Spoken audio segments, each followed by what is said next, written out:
The humid fog hugs the rainforest ground like haze from a burial rite.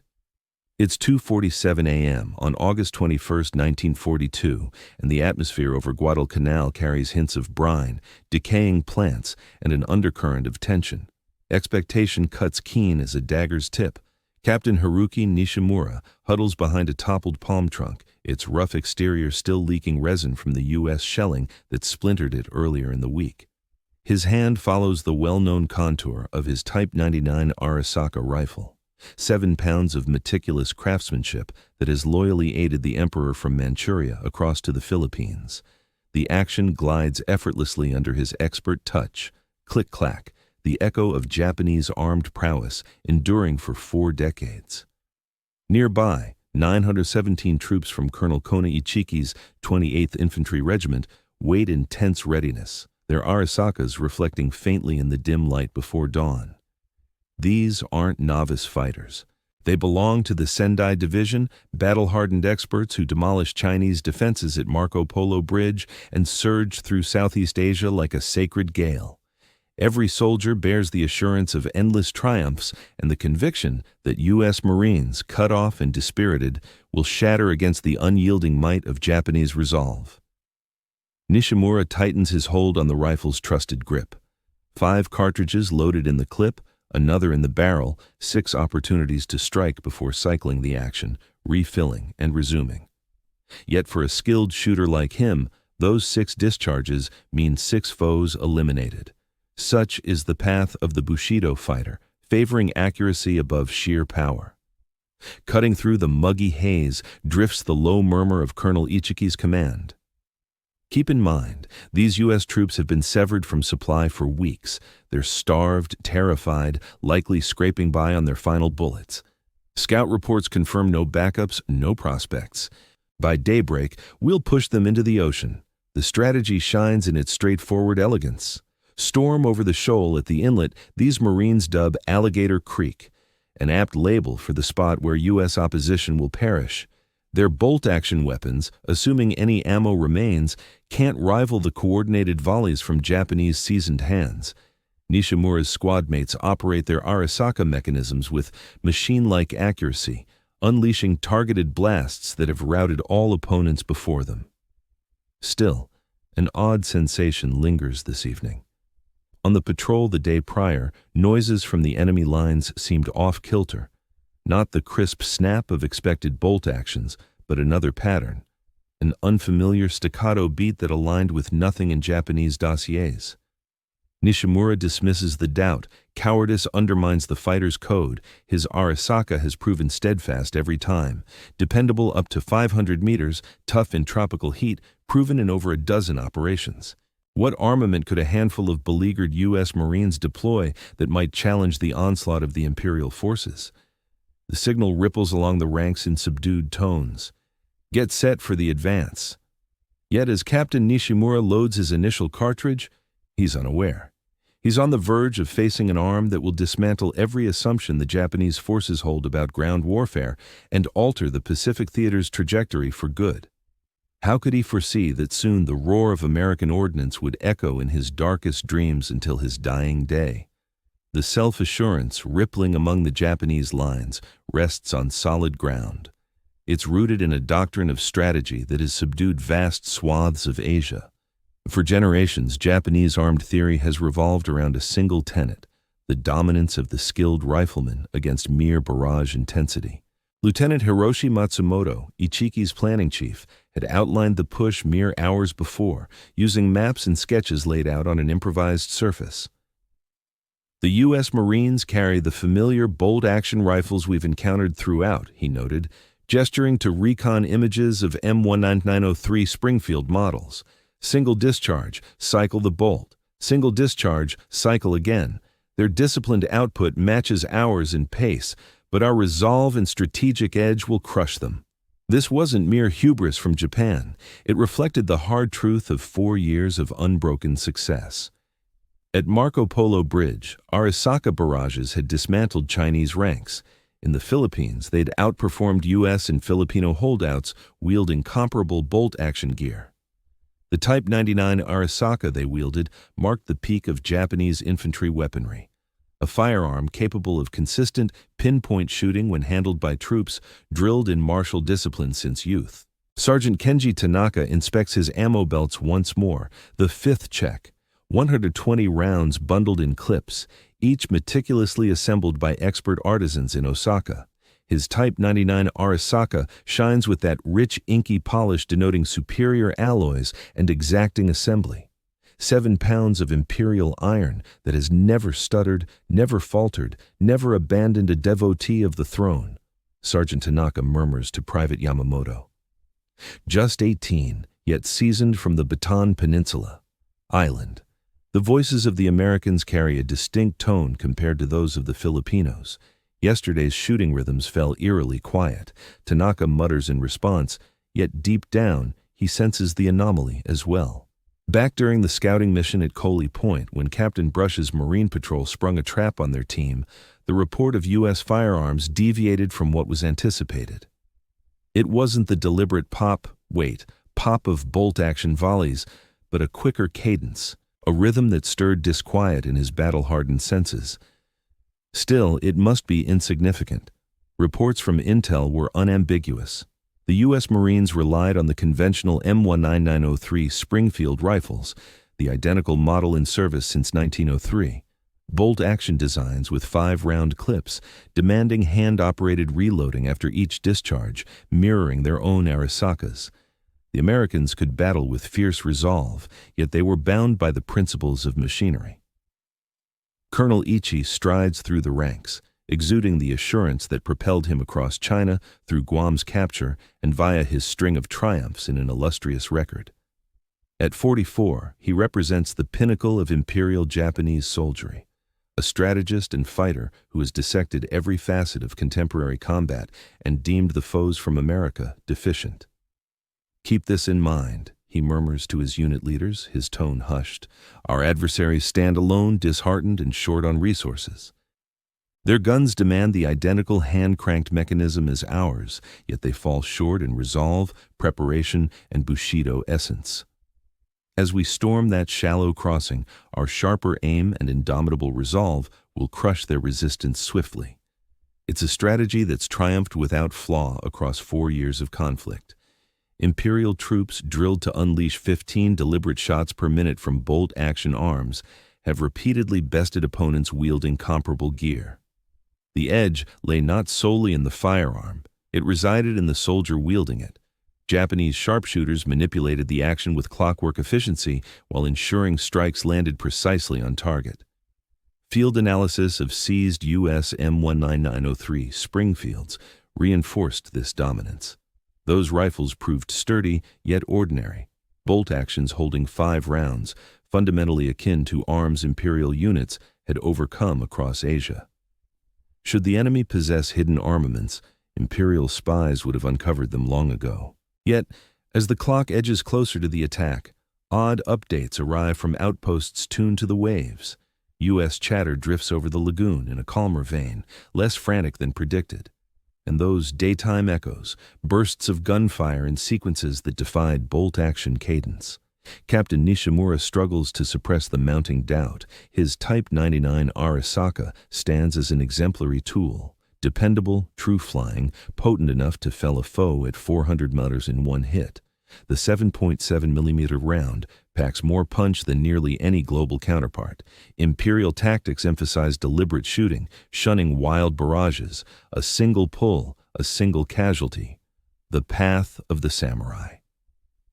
In the dim hours before dawn, the last setups unfold. Blades snap onto barrel tips with faint metallic snaps. Rounds get parceled out anew. Every soldier bears just what's required for the short, savage push that will hurl the Marines back into the depths.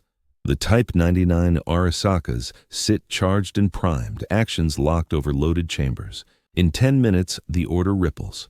Forward we go. Hold to controlled bursts, targeted fire, waste no round, the Emperor observes.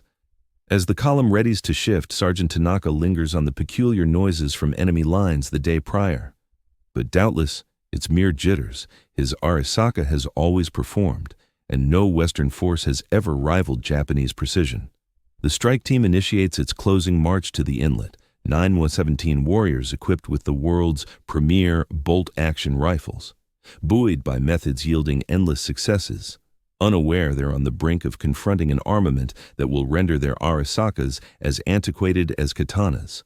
A device capable of spitting 8 shots as rapidly as fingers squeeze, sans any bolt manipulation. Within the hour, the roar of semi-auto fire will demolish Japanese martial certainty for good. Precisely at 1:30 a.m., Colonel Ichiki lifts his blade.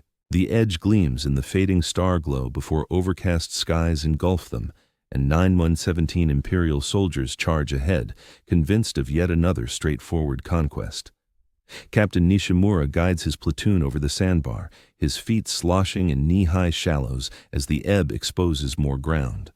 The signature clatter of Arisaka actions echoes around, snap, rattle, while his squad loads up and presses on in flawless array. This embodies Imperial infantry warfare, methodical, exact, invincible. The initial Marine outpost shapes emerge from the fog like specters rising from a dark dream. Nishimura lifts his Type 99, aligning the sights with a burst of flame, and pulls the trigger. The weapon cracks sharply, and he swiftly manipulates the bolt. Click, clack, spitting out the used casing and loading the next bullet. 1 second for targeting, 1 for shooting, 2 more to recycle the action and lock onto another foe. Such is the cadence of bolt-action combat, honed over years of rigorous drills. Yet suddenly, the unthinkable occurs. From the enemy lines echoes a noise that defies logic. A swift pop, pop, pop, pop, slicing the darkness like automatic bursts.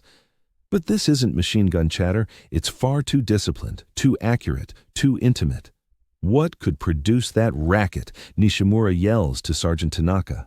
But Tanaka gapes in terrified awe at the flashes over the stream, where isolated reports ought to precede the delay of bolt cycling. Instead, there's unbroken shooting. Not the reckless hail of full auto, but purposeful targeted blasts arriving quicker than any bolt rifle could manage. Private Yamamoto, advancing at his side, abruptly whirls and collapses. Then, Private Sato, followed by Corporal Nakamura. Not sequentially, as in deliberate rifle exchanges, but in quick sequence, as though the Americans unleash several volleys in the span a Japanese trooper needs for 1 bolt cycle. Nishimura frantically cycles his Arisaka bolt.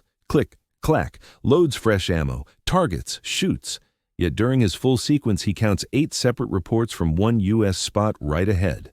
8 blasts while he manages a single pull. Unbelievable, he howls. But proof surrounds him. His comrades drop swifter than reinforcements arrive, not due to superior American aim, but their uncanny speed of fire. Each foe wields the output of 3 or 4 Japanese fighters. Sergeant Tanaka kneels, operating his bolt with the automatic efficiency ingrained from boot camp onward. Click, clack, target, shoot, click, clack, target, shoot. But the opposing American sustains a relentless barrage without interruption, without hesitation, without halting for mechanical reloads.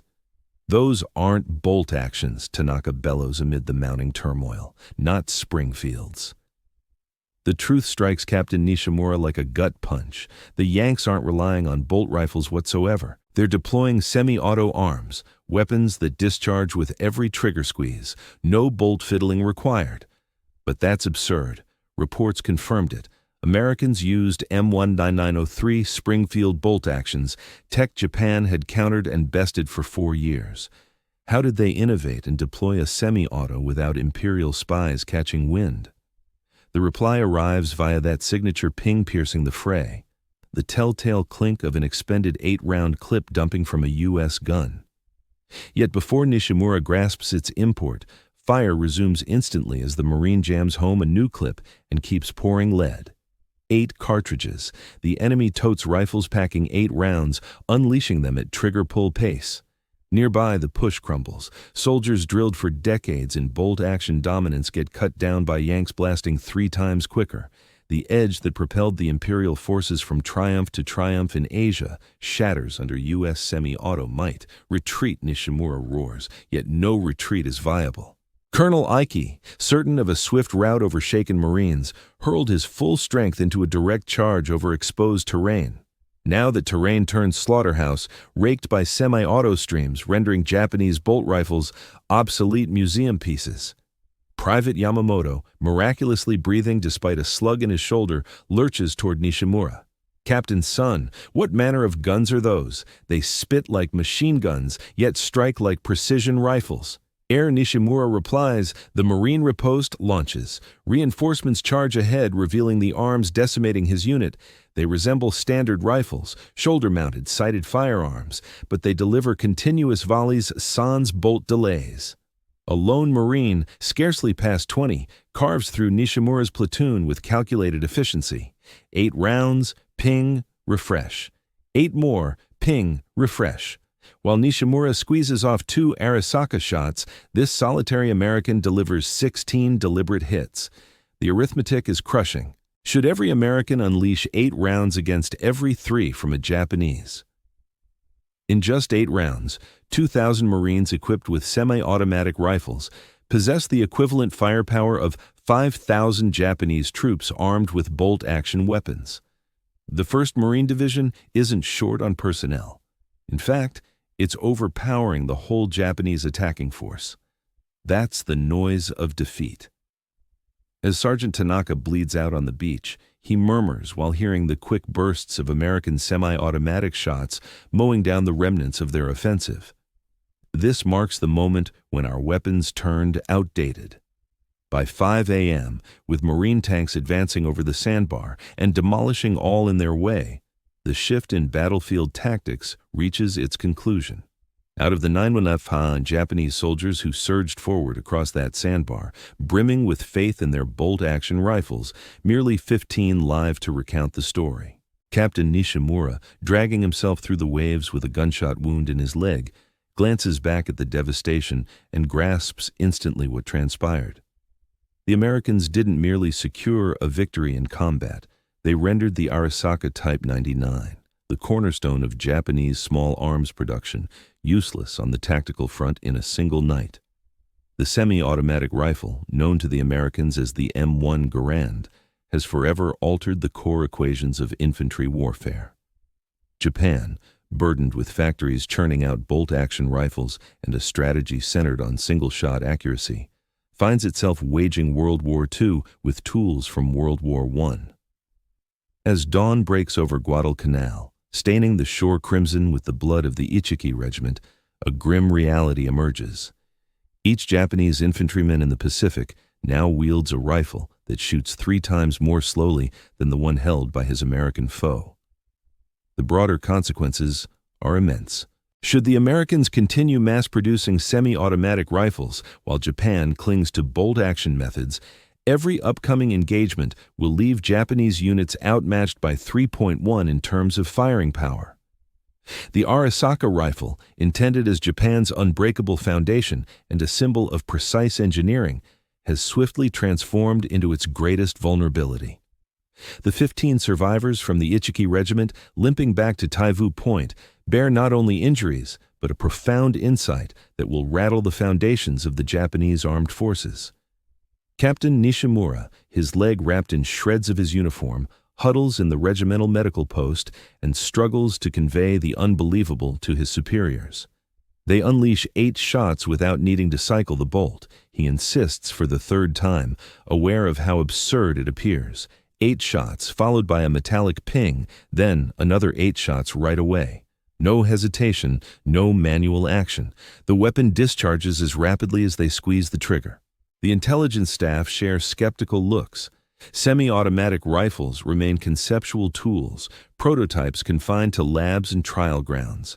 The notion that the Americans have not only refined such a design, but manufactured it en masse and distributed it to all frontline troops strikes them as inconceivable. Yet the proof is irrefutable. Intercepted radio signals from U.S. lines disclose that they refer to it as the M1 Garand, honoring its inventor, the Canadian-American John Garand. As Japanese analysts assemble this startling reality, they confront a feat the imperial military had dismissed as mere imagination: a semi-automatic rifle, sturdy enough for everyday combat by regular soldiers. The repercussions ripple across Japan's war plans like toppling blocks. If each American trooper can shoot 3 times quicker than his Japanese equivalent, then Japan's edge in troop numbers across the Pacific evaporates. The 164th Infantry Regiment, landing on Guadalcanal in October 1942, will soon illustrate this harsh fact, as soldiers with M1 Garands blend effortlessly into Marine operations, amplifying U.S. firepower to unprecedented levels. Lieutenant Colonel John B. George, attached to the 164th, would later declare, "This rifle was probably the very best in the war and the best military handweapon ever placed on the battlefield." When Army squads bearing M1 Garands battle beside Marines still using bolt-action M1903 Springfields, the gap in capability stands out sharply. Marines witness up close the massive boost in combat output that Army units gain from their Garand rifles. Come December 1942, Japanese technicians at Yokosuka Naval Arsenal launch a hurried effort to dissect seized M1 Garand rifles. Laboring non-stop, they adapt the captured arms to accept Japanese 7.7 by 58 mm rounds, confirming that the semi-automatic mechanism can handle their ammo. However, replicating the Garand's intricate gas-operated design overwhelms Japan's materials, science, and production capabilities in short order. What emerges is the Type 4 rifle, Japan's frantic bid to close the firepower divide. Yet by the point when initial Type 4 models enter sparse manufacturing in late 1944, the opportunity is long past. American plants have already assembled more than 5 million M1 Garand rifles. In contrast, Japanese efforts yield under 100 Type 4 rifles before the capitulation in August 1945. The mental toll on Japanese troops proves as crippling as the strategic setback. Infantrymen once proud of their Arisaka rifles now realize those arms turn them into easy targets. Each clash turns into a desperate sprint to survive.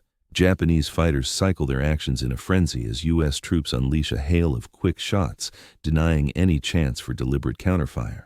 At Henderson Field, Marine Gunnery Sergeant John Bassilone's machine gun team secures the Medal of Honor, in part because M1 Garand armed soldiers deliver the continuous cover fire essential for his heavy weapons. Incorporating semi-automatic rifles into U.S. infantry strategies generates a synergy of forces that Japanese bolt-action methods utterly fail to counter. This shift in weaponry extends far past personal arms, transforming whole approaches to combat. U.S. units equipped with Garands can pin down foes while advancing positions, a feat unachievable with bolt-action designs that demand halting to sight, shoot, and reload. Japanese units, drilled in maneuvers tailored to bolt-action constraints, suddenly become tactically outdated. General George S. Patton would hail the M1 Garand as the finest instrument of war ever created. Yet, for Japanese veterans like Captain Nishimura, it symbolized far more. The instant their dominance in battle crumbled on a reef in the Solomon Islands. Contemporary experts view Guadalcanal as the turning point where tech superiority swung firmly toward the Allies. The M1 Garand secured victories not merely through combat, but by showing how swiftly innovations in arms can render whole forces irrelevant. In today's world of hypersonic weapons, AI systems, and unmanned aerial operations, that insight feels more pressing than ever. Armies that neglect progress don't merely forfeit edges, they surrender entire conflicts. The relentless chatter, pop, pop, pop, of semi-auto bursts that echoed in Captain Nishimura's dreams marked the arrival of tomorrow's warfare on the front lines. It signaled how U.S. manufacturing prowess altered the course of World War II, shot by shot. Which current advancements in arms might be spawning equivalent terrors for today's enemies? The enduring influence of the M1 Garand teaches that in conflict, unexpected tech leaps don't simply alter engagements, they redefine them.